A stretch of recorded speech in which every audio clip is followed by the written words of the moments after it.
Discover how marketers use psychology to shape what you buy and why.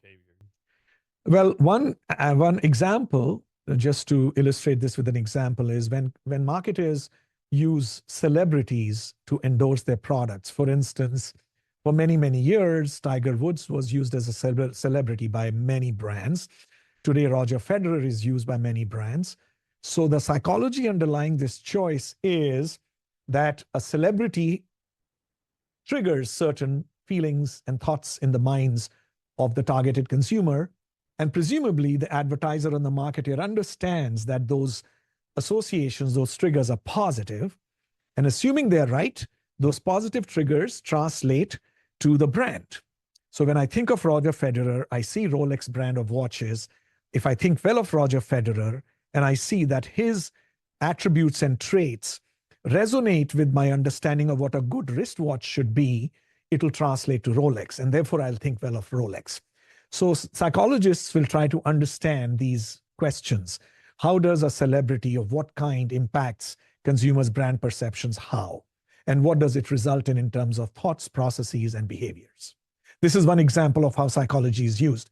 Another psychological example from consumer psychology might be when you see a high-priced product, does that lead you to think it is high quality, or are you open to its quality judgments?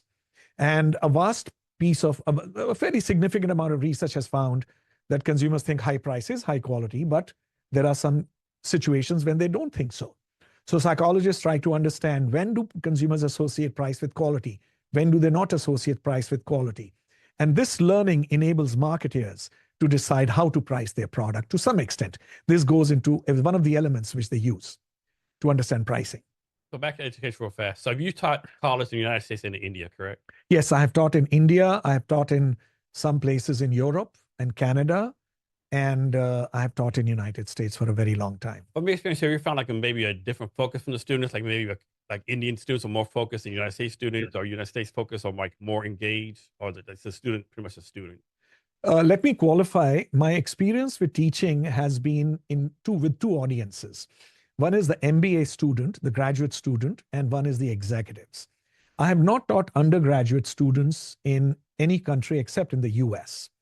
So my comparison is only specific to MBA students and executives.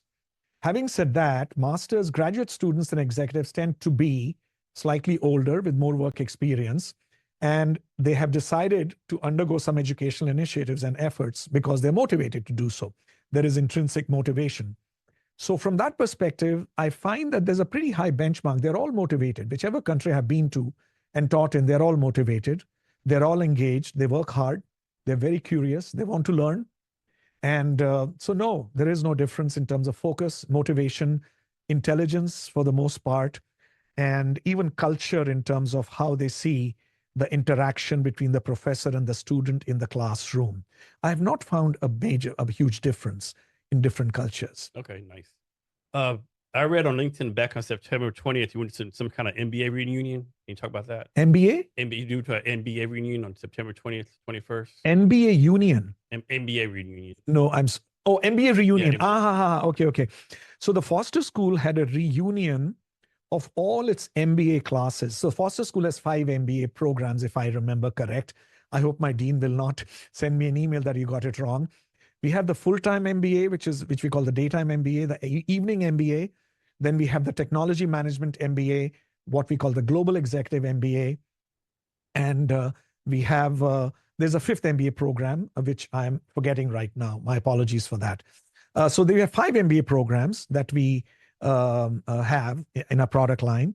So this MBA reunion was about inviting all the students from all the classes who have graduated from Foster to come enjoy some social opportunities, build networks, and have a very nice, there was a dinner and where the dean was present. And the next day, there are 3 professors who shared some research with them. And this was a learning moment, for these MBA, for these alums. So it was a wonderful opportunity for some of us to connect with alums, for alums to connect with the school and the faculty, and rebuild these bonds and develop relationships. A very nice reunion. I was one of the professors who gave a talk at the second day of the reunion, And I really enjoyed my interaction with the alums. So you always hear about the reason you want to go to school, like University of Washington or Harvard or Yale or University of Texas, like a top-notch, like top 1% schools, like 'cause the alumni connections, right? Like how much advantage does a student get from being an alumni at one of these schools? The alums, I think, are, let me say, it depends in part on how strong is the initiative that the graduating university or school has in terms of staying connected with the alums. That's very important.